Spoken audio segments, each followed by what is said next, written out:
Aeschylus is often called the father of tragedy. He was one of the first playwrights of ancient Greece and helped shape what we now know as drama. His works explore deep topics such as justice, fate, the will of the gods, and human suffering. In this section, we will look at Aeschylus' life, the world he lived in, and his lasting impact on theater and culture.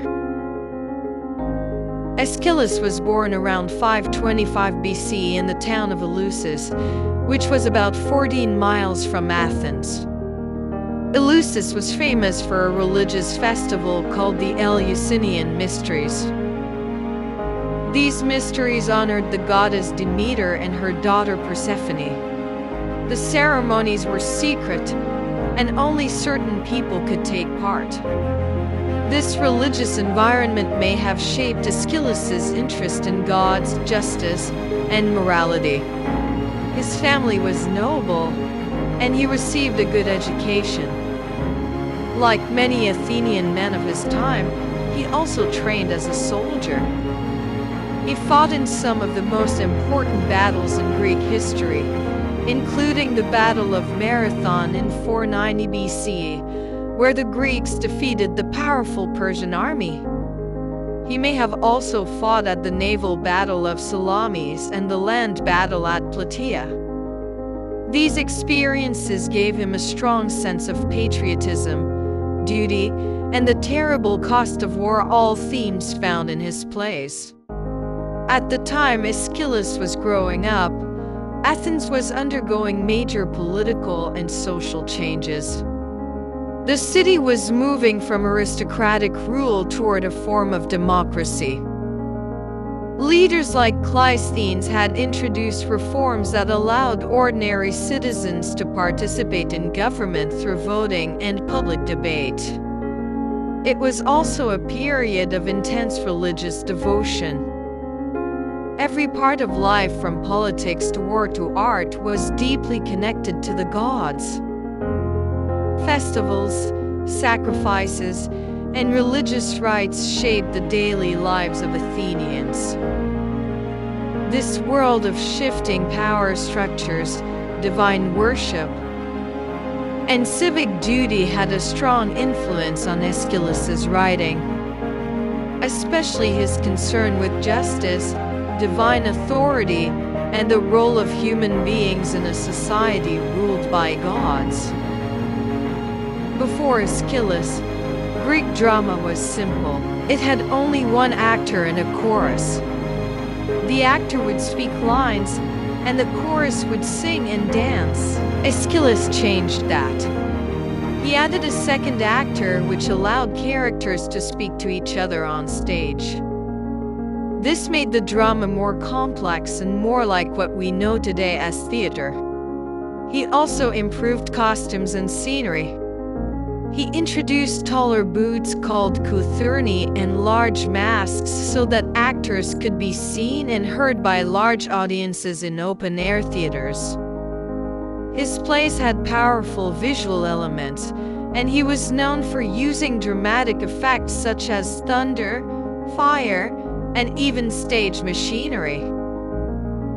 Aeschylus first competed in the city Dionysia, a major festival in Athens that honored the god Dionysus. Playwrights would write a set of 4 plays, 3 tragedies and 1 satyr play, a humorous piece. The best playwright won a prize. Aeschylus won at least 13 first-place prizes during his lifetime. His early success helped make drama a key part of Athenian culture. The city Dionysia was more than just a theater competition. It was one of the most important religious and civic festivals in ancient Athens. The festival lasted several days, beginning with a grand procession where citizens carried statues of Dionysus, sang hymns, and offered sacrifices. People from across Attica gathered to watch performances held in the open-air theater of Dionysus, which could seat up to 15,000 spectators. The audience was made up of all classes: wealthy aristocrats, common citizens, women, and even slaves could attend. The atmosphere was lively and communal, as plays were performed from sunrise to sunset. Before each performance, a herald would announce the names of the playwrights and actors. The event was both entertainment and a deeply sacred religious act, believed to honor the gods and cleanse the city. Aeschylus's innovations were especially impactful in this setting. He made use of elaborate costumes, tall platform shoes called cothurni, and expressive masks to help actors be seen and heard by the enormous audience. He also experimented with dramatic effects, such as the Deus Ex Machina, a crane-like device used to lower gods onto the stage, and rolling platforms Ekiklima to reveal scenes of offstage violence. These theatrical tools turned his plays into powerful visual and emotional spectacles. Aeschylus wrote over 70 plays, but only 7 have survived. These include The Persians for 72 BC, 7 Against Thebes for 67 BC, The Suppliants, date unknown, Prometheus-bound authorship debated, The Oresteia trilogy, Agamemnon, The Libation Bearers, and the Eumenides for 58 BC. His works deal with big ideas: the role of gods in human life, the meaning of justice, the dangers of pride, and the way suffering can lead to wisdom. He believed in order and balance. His plays often show characters who make mistakes and suffer. But through that suffering, society finds a better way to live. Later in life, Aeschylus traveled to Sicily, a Greek colony in southern Italy. He was welcomed by King Hieron of Syracuse. There, he wrote plays and continued to teach others. He died around 456 BC in Gela, Sicily. A strange legend says he was killed when an eagle dropped a turtle on his bald head, mistaking it for a rock. Whether true or not, this shows how famous and interesting Aeschylus had become. His tombstone does not mention his plays. It honors him as a soldier who fought for Athens. Aeschylus influenced many future writers, including Sophocles and Euripides. Sophocles added a third actor and made characters more human. Euripides focused on emotions and personal struggles. But Aeschylus was the first to show how drama could explore deep truths about life and society. Even today, his plays are performed around the world. Part 2. The Oresteia Trilogy. The Oresteia is Aeschylus's most famous work, and it is the only complete trilogy of Greek tragedies that has survived. It includes 3 plays: Agamemnon, The Libation Bearers Shoepheroi, The Eumenides. Together, they tell the story of the House of Atreus, a royal family cursed with betrayal, murder, revenge, and finally, justice. Agamemnon, the return of a king. The first play begins with the return of King Agamemnon to Argos after the Trojan War. He has been gone for 10 years. His wife, Clytemnestra, greets him warmly, but we soon learn she has been plotting his death. Why? Because Agamemnon sacrificed their daughter, Iphigenia, to please the gods before sailing to Troy. Clytemnestra has not forgiven him. She also has taken a lover, Aegisthus, Agamemnon's cousin, whose father was killed by Agamemnon's father. Key scene: Clytemnestra to Agamemnon. Come, my lord, step down from your chariot and walk on the crimson cloth. Let your feet honor the gods who granted you victory. Agamemnon. No man should walk on woven red. Such pride offends the gods. But if you insist... Clytemnestra tricks Agamemnon into walking on a rich carpet, an act of hubris, excessive pride. Once inside, she murders him with an axe in his bath. The libation bearers, revenge and blood. Years later, Agamemnon's son Orestes returns from exile. He is told by the god Apollo to avenge his father's death. He visits Agamemnon's tomb, where he meets his sister Electra.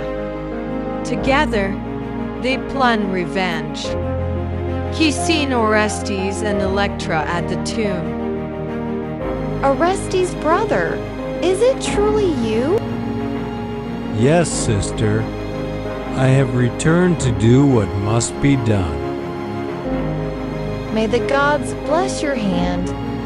Orestes sneaks into the palace disguised as a traveler. He kills Aegisthus and then confronts his mother. She begs for her life. O my son, have pity. I gave you life. You gave me life, then took my father's. Despite his fear and sorrow, Orestes kills Clytemnestra.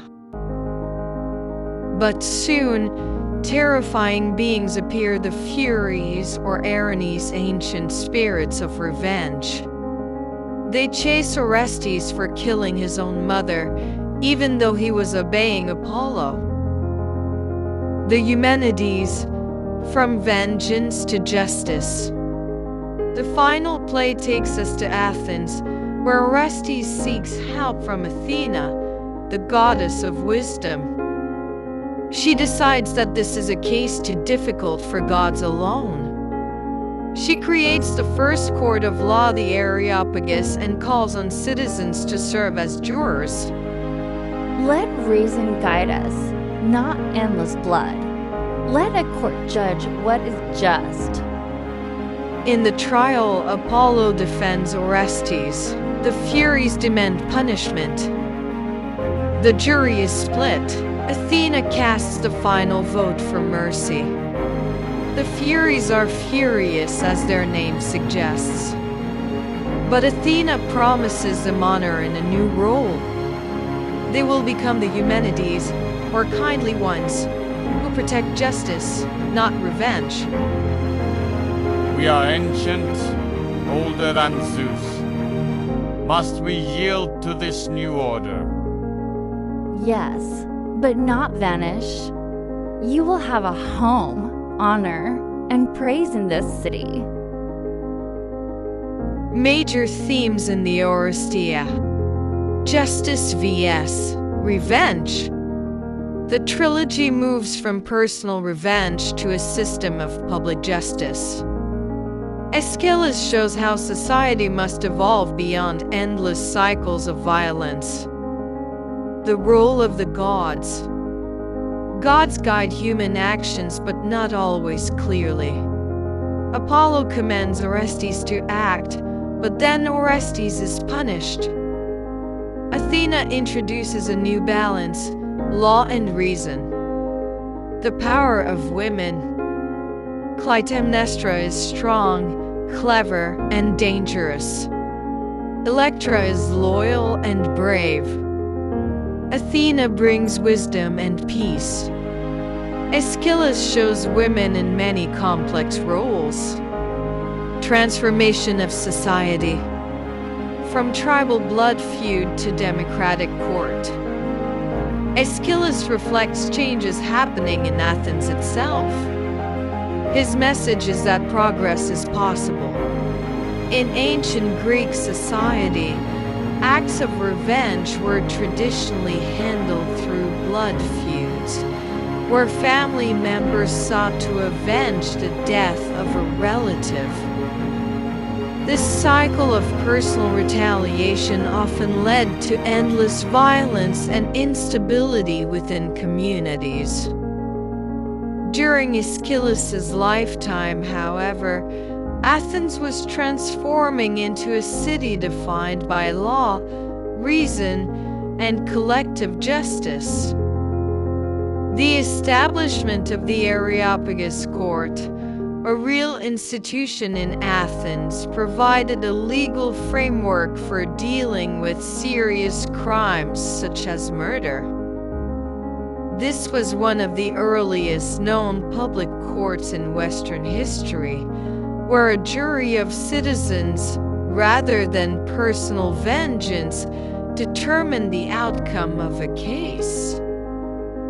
In the Eumenides, Aeschylus dramatizes this shift by having Athena create the first trial by jury for Orestes, offering a model for civilized justice to replace destructive revenge. The trilogy mirrors the political reforms happening in 5th century Athens, where leaders like Cleisthenes and Ephialtes redistributed political power from aristocratic families to the citizen body, laying the foundation for Athenian democracy.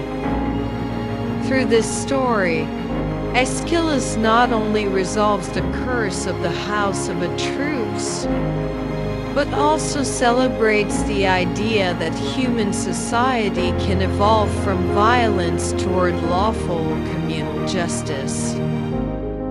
Why the Oresteia still matters. Even today, the Oresteia speaks to us. We still deal with revenge, justice, forgiveness, and the search for order in a chaotic world. Aeschylus's trilogy reminds us that real justice takes more than anger. Part 3. Other works of Aeschylus, lost legends and surviving echoes. While the Oresteia is his only surviving trilogy, Aeschylus wrote more than 70 plays and won many dramatic competitions in ancient Athens. Only 7 full plays survive today. Let's explore a few of them. Prometheus Bound. This is probably Aeschylus' second most famous play, though there is debate about whether he actually wrote it. The play tells the story of Prometheus, a titan who gave fire to humans. For this, Zeus punished him by chaining him to a rock. Every day, an eagle came to eat his liver, which grew back each night. I gave humans fire. I taught them numbers and letters. I gave them hope. For this, I suffer. You defied the King of Gods. Speak the secret you hold, or suffer more. Let Zeus rule with fear. I will not break. In Greek mythology, Prometheus was not just a fire bringer. He was a creator and protector of humanity. According to legend, he molded the first humans from clay and taught them essential skills like building homes, sailing ships, reading the stars, and practicing medicine. By giving humans fire, he not only provided warmth and light, but also the spark of civilization itself. His actions symbolized human progress, independence, and defiance against tyranny. Prometheus's defiance was especially dangerous because he possessed a secret.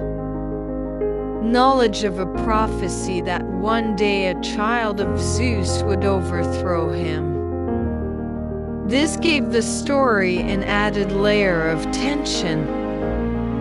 Zeus punished Prometheus to maintain his own power, while Prometheus endured suffering for the sake of human freedom. The myth also connects to other Greek stories of rebellion against divine authority, like the tale of Icarus, who flew too close to the sun, and the mortal hero Achilles, who defied the gods on the battlefield. This play shows the conflict between power and justice, between a god who punishes and a titan who sacrifices. Prometheus becomes a symbol of rebellion and human progress. 7 against Thebes. This play tells of the battle between two brothers Aeacles and Polynices, sons of Oedipus. They fight over the throne of Thebes. This city is mine. I will not give it up to a traitor. I was cast out. I returned to claim my right. The play ends with both brothers dead, killed by each other. It's a story of family destruction and civil war, themes still powerful today. Why most plays are lost. In Aeschylus's time, plays were performed during festivals, but scripts were not carefully saved. Many works disappeared over time. Scholars know about titles like The Suppliants. One version survives. Niobe, Myrmidons, Glaucus Potnius. Only fragments remain, lines quoted by later writers, or summaries found in ancient commentaries.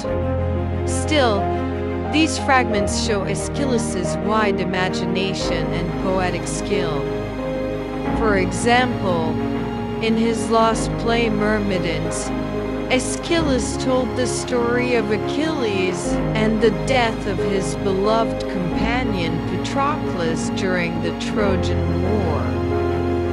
From surviving lines and ancient summaries, scholars believe the play focused on Achilles' grief, rage, and eventual return to battle.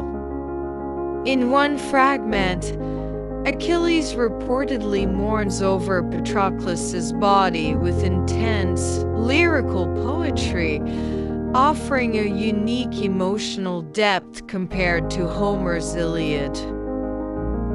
If this play had survived in full, it might have provided one of the earliest explorations of male friendship and loss on the ancient stage. Another lost tragedy, Niobe, was based on the myth of a mother whose children were slain by the gods for her arrogance.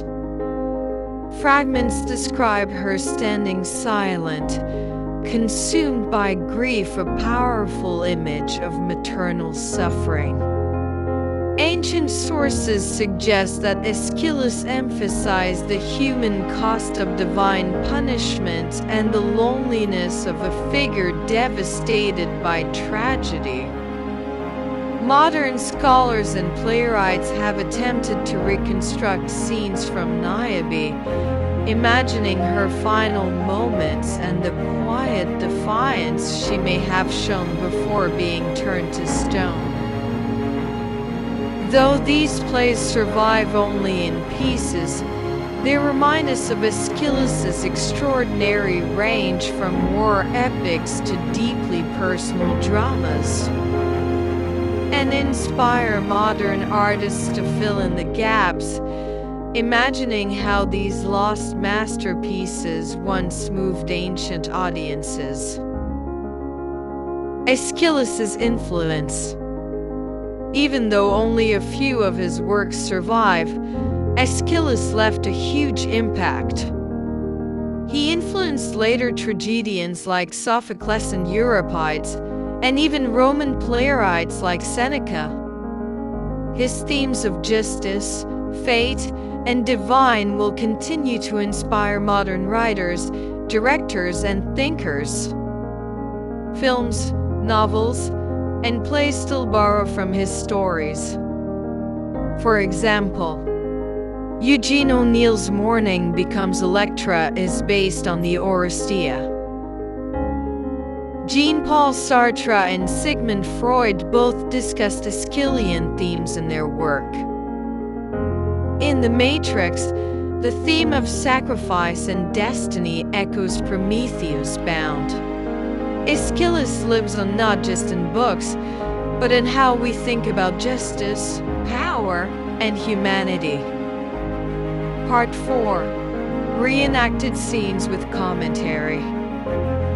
Let's now bring some of Aeschylus's powerful scenes to life through short dramatized dialogues with brief explanations. This will help us feel the emotion and messages in his work. Scene 1. Agamemnon's return and death. Setting: Agamemnon returns home. Clytemnestra waits. Step onto the crimson path, my king. Let your feet feel your glory. Agamemnon, such steps are for gods, not men, but I will obey. He enters the palace. Death is near. I see blood. He does not hear. The axe will fall. Screams are heard. Agamemnon is murdered. This scene shows hubris. Agamemnon walks like a god and is punished. Cassandra, cursed to see the future but never be believed, adds a tragic voice. This moment is one of the most famous in ancient Greek drama because it captures the destructive power of pride and deceit.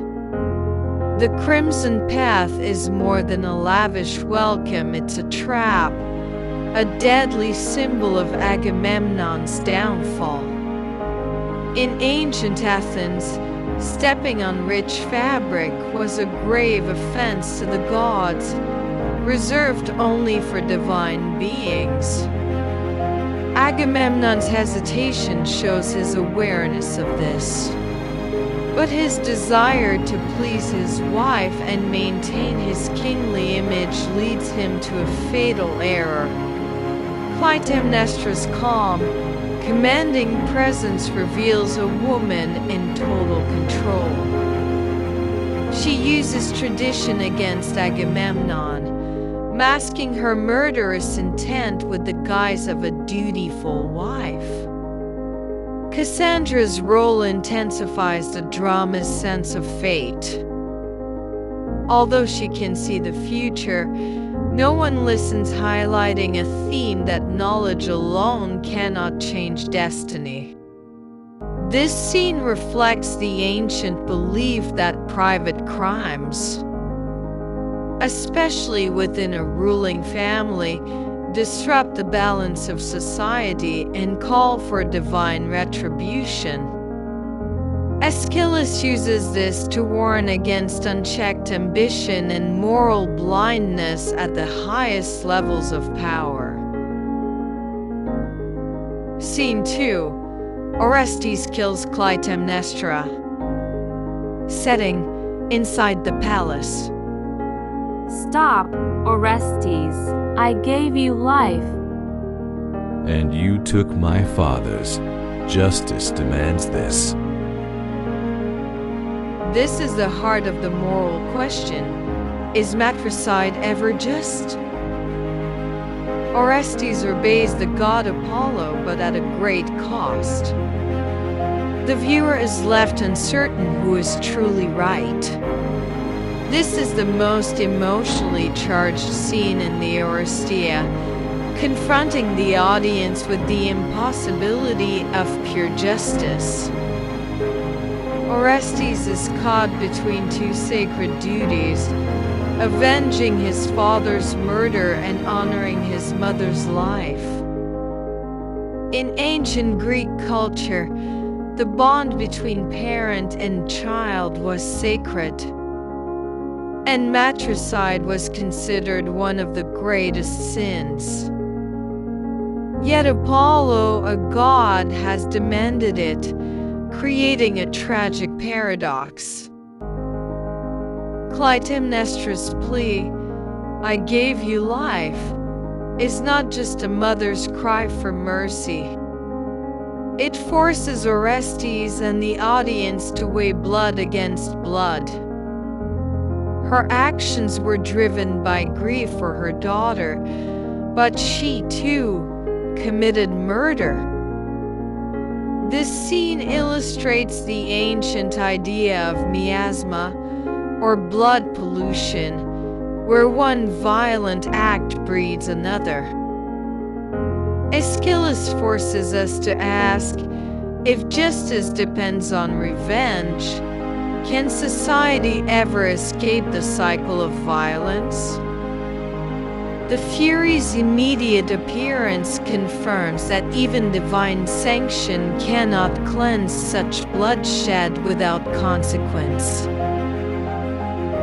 Scene 3. The Trial of Orestes. Setting: Athenian court. The Furies accuse. Apollo defends.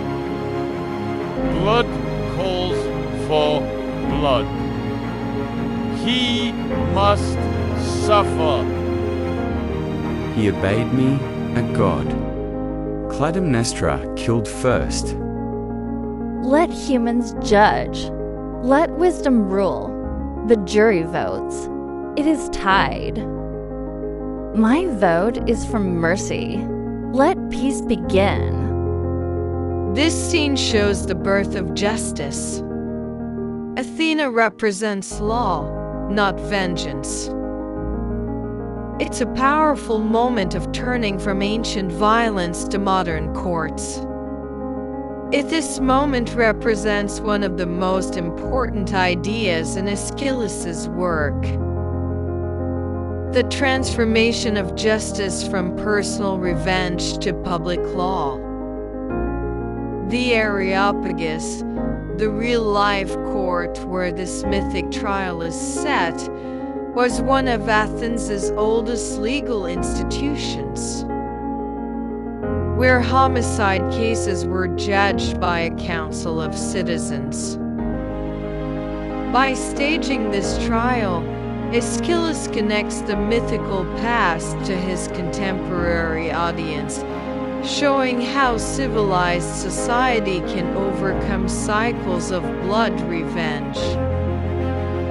The Furies, ancient spirits of vengeance, argue for the old order. Blood must be repaid by blood. Apollo advocates for a new system of justice based on reason and obedience to divine command. Athena, in choosing a jury of citizens and casting the final tie-breaking vote, represents the wisdom needed to balance these forces, rather than destroying the Furies.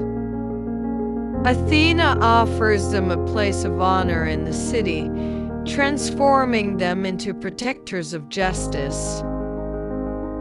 This reflects Athens' own democratic values.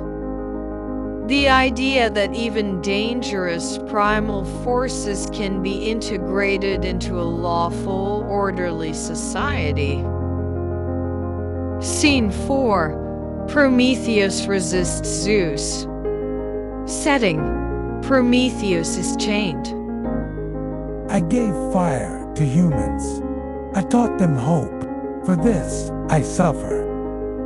Tell Zeus the secret that threatens him. Never let him fear the truth. Prometheus becomes a hero of resistance. He stands for knowledge, sacrifice, and the power of the human spirit.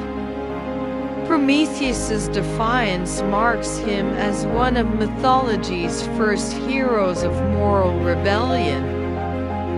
His gift of fire to humanity is about more than physical survival. It represents the spark of knowledge, technology, and human agency. In Greek thought, fire symbolized civilization itself. The beginning of metalwork, cooking, and the arts. Zeus's tyranny in this myth reflects the dangers of absolute power. Prometheus's refusal to betray his secret about Zeus's future downfall demonstrates a moral stance. Some truths and principles are worth suffering for. The daily torture of having his liver eaten by an eagle underscores the cost of standing up to oppressive authority. This myth resonated deeply with Aeschylus's audience and continues to inspire modern tales of resistance. The figure of Prometheus paved the way for later literary rebels. From Milton's Satan in Paradise Lost to modern dystopian heroes. Aeschylus uses this figure to celebrate human resilience and the belief that knowledge and justice will eventually prevail over tyranny. Part 5: Aeschylus and the Birth of Western Theater as Religion, Politics, and Art. Aeschylus did not simply write plays, he helped create what we now call theater. To understand his full impact, we must look at the world around him: religion, politics, performance, and the changing city of Athens. In this segment, we will explore how Aeschylus was part of a greater cultural movement, and how theater became a tool for teaching, healing, and uniting a people. Theater in ancient Greece was more than entertainment. It was sacred. Plays were performed during religious festivals, especially the city Dionysia, held in honor of Dionysus, the god of wine, fertility, and madness. This was not just a party, it was a civic and spiritual duty. Citizens of Athens gathered in huge outdoor theaters, sometimes holding over 15,000 people. Attending was free or subsidized, and sometimes required by law. Theater was for everyone: farmers, merchants, nobles, and even foreigners. Aeschylus was one of the first to treat drama as a serious art form. His plays were moral lessons, full of symbolism and wisdom. He believed that drama could shape the soul of a city. In his plays, we see gods and mortals struggling over law, pride, punishment, and mercy. His characters are often symbols of ideas. Agamemnon represents power, Clytemnestra revenge, Orestes transformation, and Athena justice. He did not work alone. Aeschylus wrote the script, but others helped stage it. Actors wore masks and costumes, changing roles throughout the play. The chorus, often 12 to 15 men, sang, danced, and chanted in unison. They were the voice of the people, commenting on the action and asking big questions. Musicians played instruments like the aulos, a double pipe flute, creating mood and rhythm. Painters designed large wooden backdrops called SKN, and stagehands controlled special effects, thunder machines, rolling platforms, and trapdoors. Aeschylus also lived during a time of deep political change. Athens was becoming the world's first democracy. Citizens were debating laws, voting, and choosing leaders. Aeschylus's plays reflect this. In the Eumenides, Athena creates a court of law, where jurors vote. This mirrored new Athenian institutions like the assembly and the law courts. His art was political, not partisan, but civic. He showed how justice could evolve, how anger could become reason. Religion was everywhere in his work. He believed in fate, but also in progress. Gods like Apollo and Athena helped shape human choices. His world was not hopeless. He showed that learning from pain could lead to wisdom. In Greek, this idea is called pathaimathos, learning through suffering. It's one of Aeschylus's most famous lines. Though only 7 of his plays survive, they were meant to be seen, not just read. His language was poetic and complex, but it came alive with actors, music, and movement. Ancient Greeks watched from sunrise to sunset, often seeing 3 tragedies and 1 comedy in a single day. It was an emotional marathon, but one that touched every part of life. Theater in Aeschylus's time was also competitive. 3 playwrights competed each year. The winner received a crown of ivy and great honor. Aeschylus won many times, but it was not just about prizes. It was about moving the audience, making them cry, think, argue, and reflect. Drama was a mirror of the city, showing its hopes and fears. Today, we look back and call it classical, but in Aeschylus's time, it was revolutionary. He helped invent a new kind of storytelling, one that reached the heart, the mind, and the spirit, and in doing so, he gave birth to Western theater. Part 6. Aeschylus's legacy from Rome to modern theater. The story of Aeschylus does not end in ancient Greece. His influence continued far beyond his own lifetime, shaping drama, literature, and philosophy for over 2,000 years. In this final segment, we will trace how Aeschylus's ideas and style lived on through Rome, the Renaissance, and into the theaters and screens of today. In ancient Rome, playwrights like Seneca were deeply inspired by Greek tragedy. Seneca's plays were darker, with more focus on internal emotion and philosophical debate. But they borrowed heavily from Aeschylus.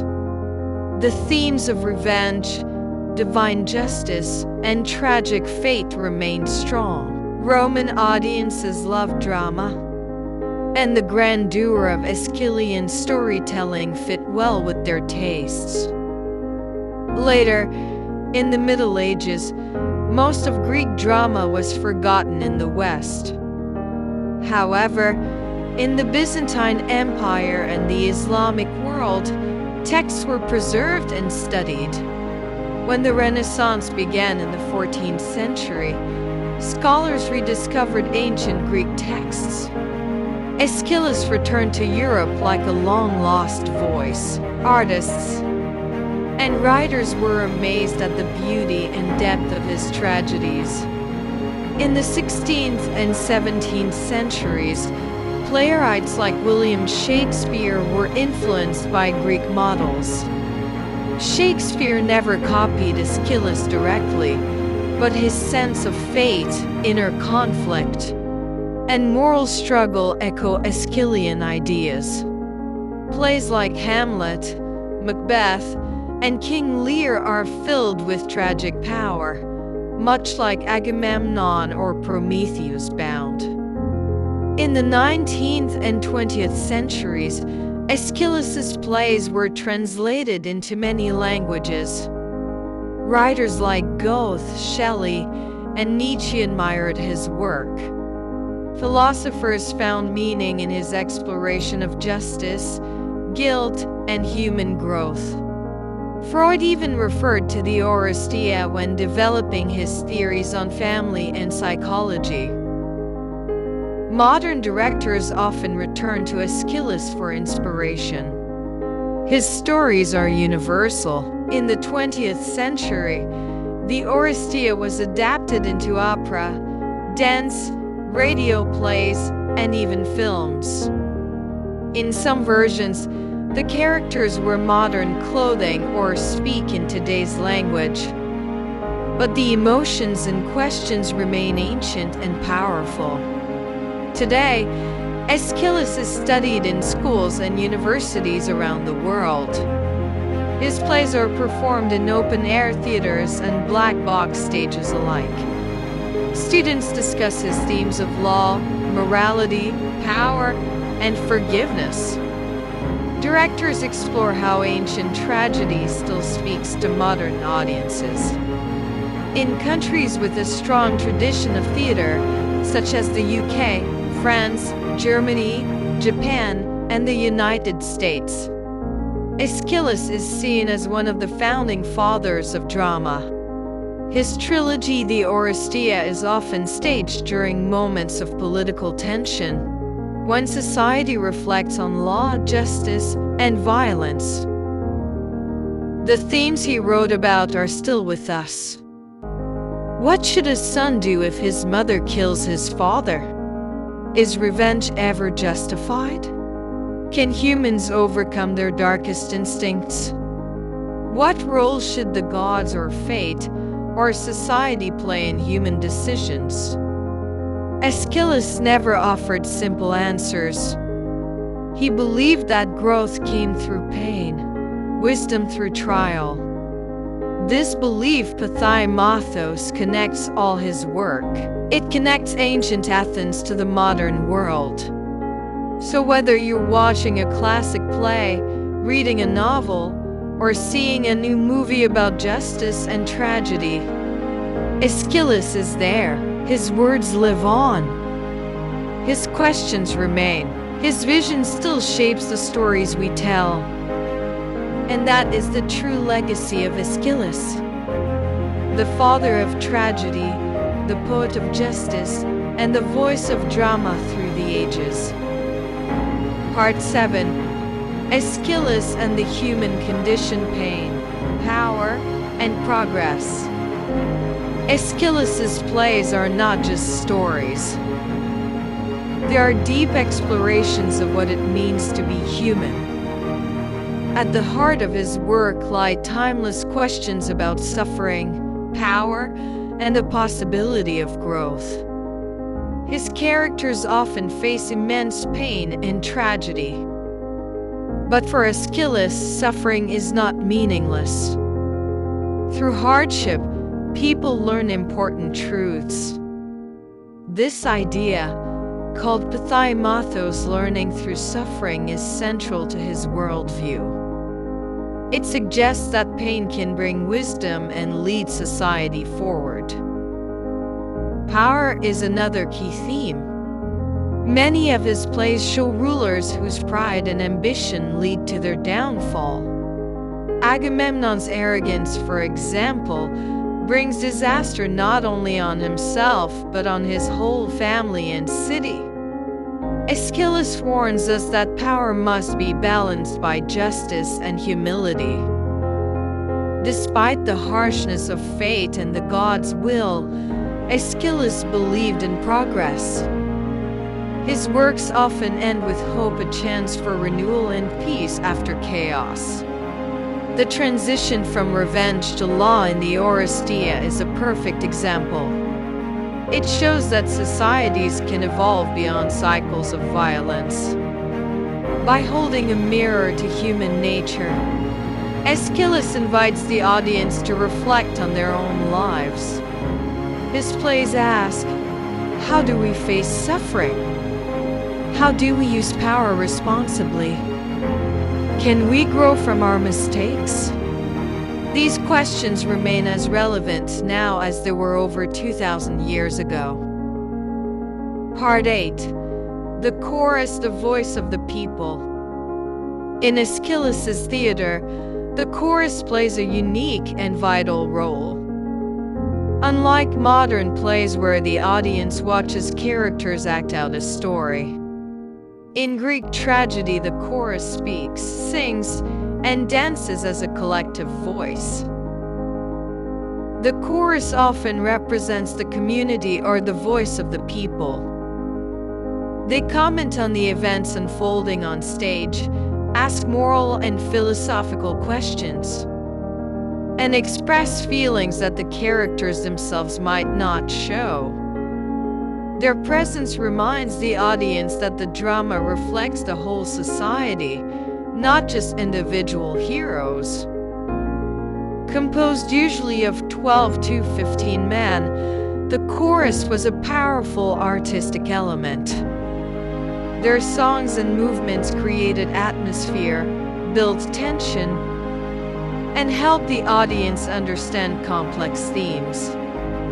The chorus also bridged the gap between the gods and humans, often expressing religious ideas and connecting the play to sacred rituals. In many ways, the chorus was a living conscience for Athens. Their reflections echoed the concerns of real citizens: justice, fate, morality, and the consequences of actions. Directors today often find creative ways to use the chorus, sometimes updating their role to speak directly to modern audiences. Without the chorus, Aeschylus's plays would lose much of their power. It was through this group's voice that the ancient theater became a space for collective reflection, learning, and healing. Part 9. Staging and performance, the art of ancient Greek theater. Aeschylus's plays were not just written words.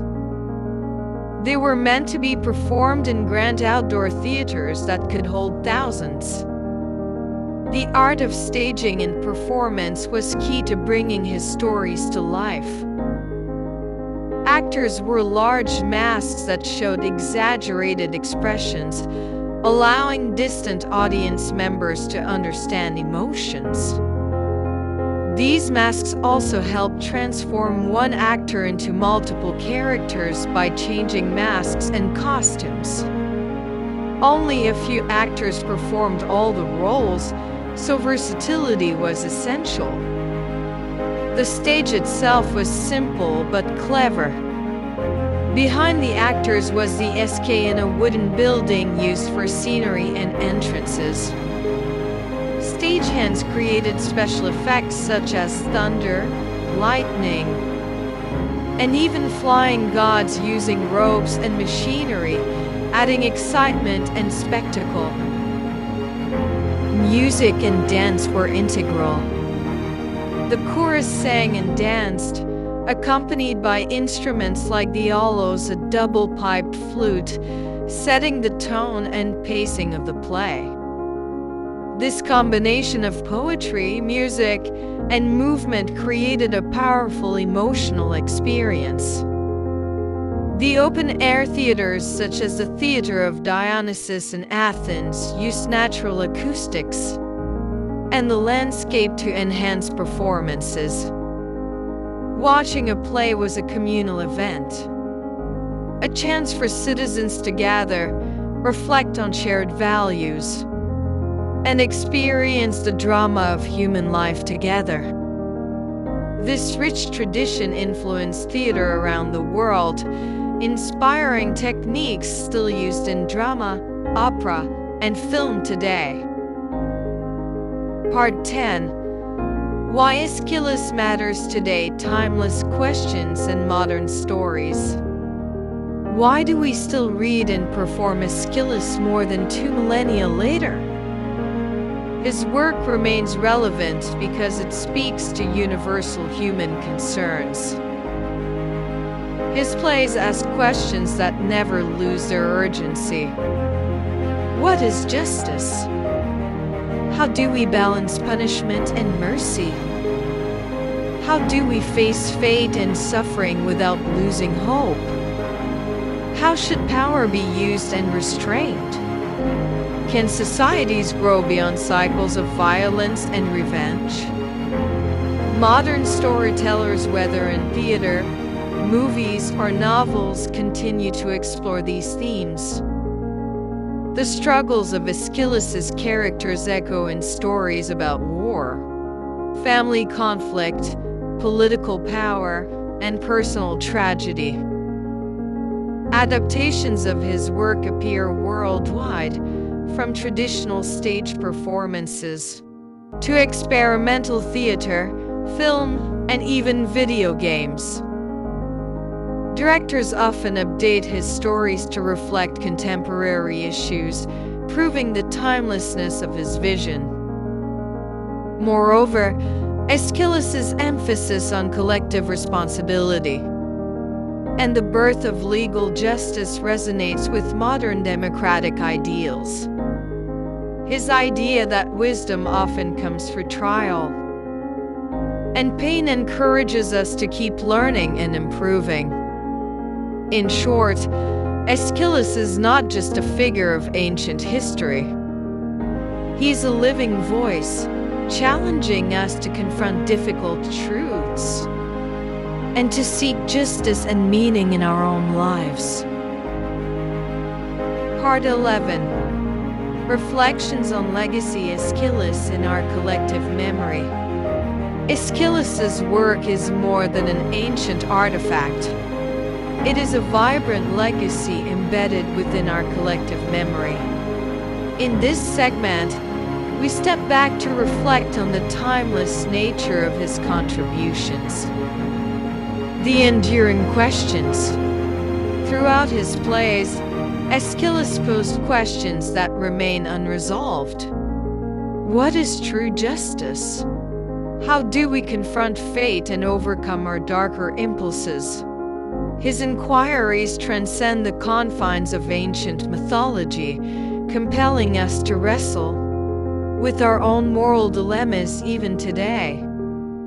A continuous dialogue between past and present.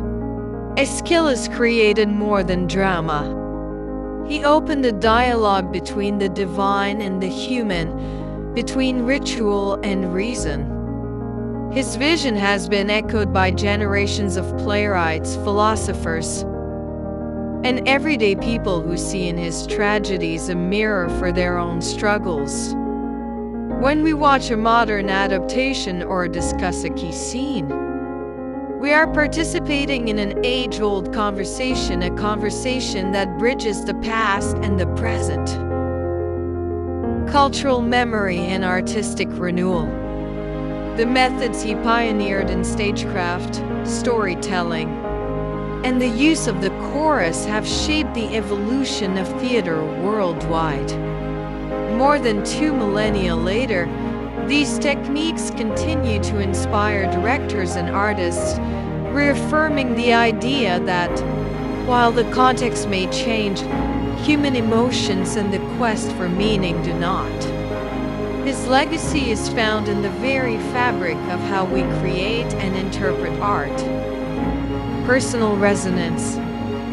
For each individual, Aeschylus offers a personal challenge to examine one's own values, confront hardships, and emerge wiser through the process. His philosophy of pathai-mathos, or learning through suffering, encourages a reflective approach to life's trials. This reflection is as much about personal growth as it is about societal progress.